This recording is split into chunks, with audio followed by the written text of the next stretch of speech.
Salut tout le monde! Aujourd'hui, proposition numéro 12. Alors je le rappelle, les propositions, c'est vraiment des propositions, comme leur nom l'indique, qui sont là pour, je sais pas, ouvrir les esprits, dire que quelque chose d'autre est possible, parce que je suis persuadée qu'il est temps de fonctionner autrement que ce qu'on a toujours fait.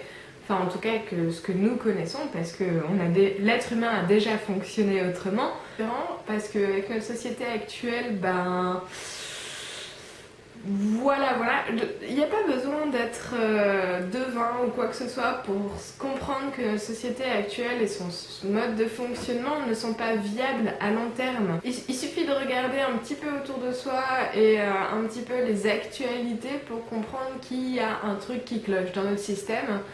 Et que il est temps de changer, il est temps de faire autre chose. On ne peut pas faire 500 000 fois la même chose en espérant un résultat différent à chaque fois. Donc voilà, ces propositions, c'est pour dire que le changement est possible et ça me ferait vraiment très plaisir si vous mettiez des idées à vous ou des propositions à vous en commentaire pour qu'on ait un débat, pour qu'on ait un échange, pour que il se passe quelque chose, quoi, parce que c'est seulement une fois ensemble qu'on pourra tout changer. Donc, proposition numéro 12, je voudrais vous parler des graines. Voilà, moi, ma proposition pour un monde meilleur, ce serait des graines éternelles.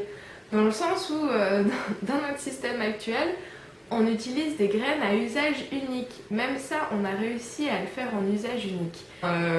Les graines ont tellement été modifiées pour être adaptées, pour faire le plus de rendement possible, pour le moins de traitement possible, à part chimique évidemment, que les graines, elles poussent, elles font la plante une fois, et puis après, elles ne servent plus à rien.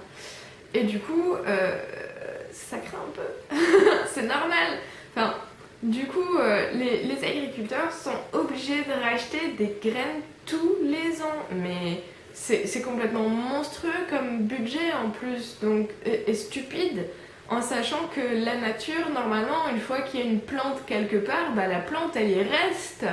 Donc là, le fait de faire des graines à usage unique, on n'est même pas sûr de ce qu'on mange au final. Est-ce que c'est encore un légume ou est-ce que c'est quelque chose de synthétique qu'on a construit nous-mêmes? Des graines éternelles entre guillemets, dans le sens où une fois qu'on l'a plantée, ça fait une plante et la plante renouvelle ses fruits et légumes tous les ans, quoi, comme une vraie plante.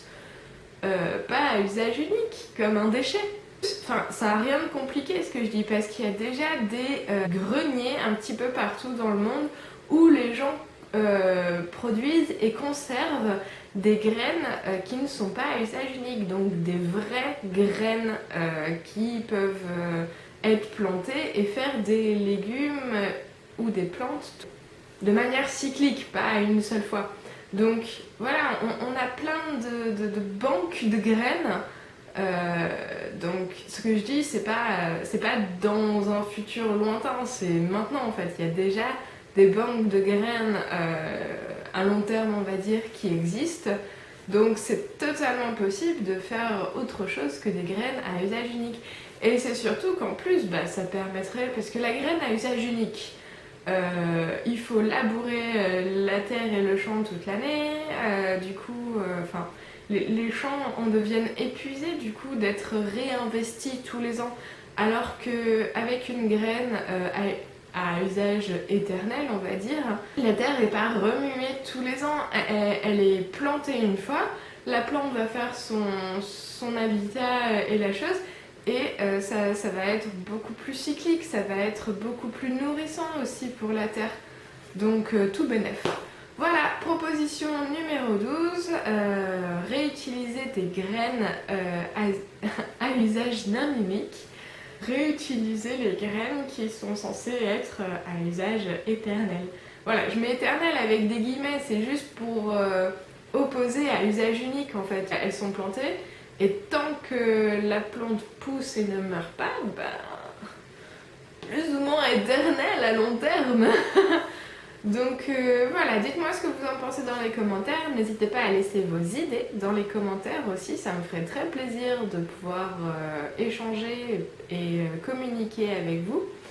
Et puis je vous dis à plus, bonne journée.